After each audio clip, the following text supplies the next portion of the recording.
অসুস্থতা ক্ষণস্থায়ী আর আশা চিরস্থায়ী। ইনশাল্লাহ খুব শীঘ্রই সুস্থ হয়ে যাব, এই আশায়। এই সময়টার জন্য আমি মোটেও প্রস্তুত ছিলাম না, কখনো ভুলেও কল্পনা করিনি আমার লাইফে এমন দিন আসবে।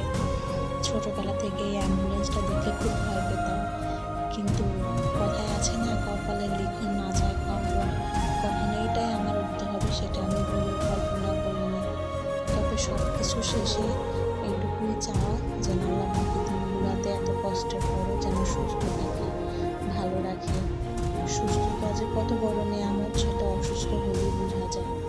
আর আমার কাছের মানুষদের কথা তো না বললেই না, ওরা আমার জন্য যথেষ্ট করছে, যেটা আমি কখনো ওদের ঋণ শোধ করতে পারবো না। ভাই বোনের ভালোবাসা এটা তো সব সময় থাকে, কিন্তু বোন জামাইয়ের ভালোবাসা সেটা আমি কিভাবে শোধ করব, যেটা জয় আমার জন্য করছে, আমার ছোট বোনের জামাই।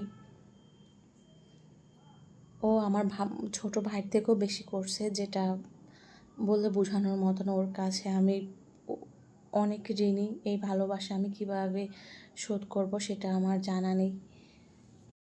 তবে এই অসুস্থতার মাঝে শুধু আম্মুর কথা খুব মনে পড়ছিল। যদি আম্মু থাকতো, মাথায় হাতটা বুলিয়ে দিত, যদি আমার পাশে থাকতো, হয়তো কষ্টটা অনেকটা কমে যেত। যদি মৃত মানুষের সাথে কথা বলা যেত না, তাহলে আম্মুকে একটা কথাই জিজ্ঞাসা করতাম, তোমার কি খুব তাড়া ছিল যাওয়ার জন্য?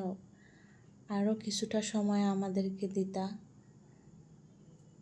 জানি না আল্লাহ পাক কেন আমাদের কপালে এত দ্রুত মা হারা করলো। তবে সব কষ্টের পরেও সুখ থাকে। আমি অসুস্থ না হলে বুঝতাম না যে আমার কাছের মানুষ আমার এত ভালোবাসে, বিশেষ করে আমার ভাই বোন, আমার আত্মীয় স্বজন।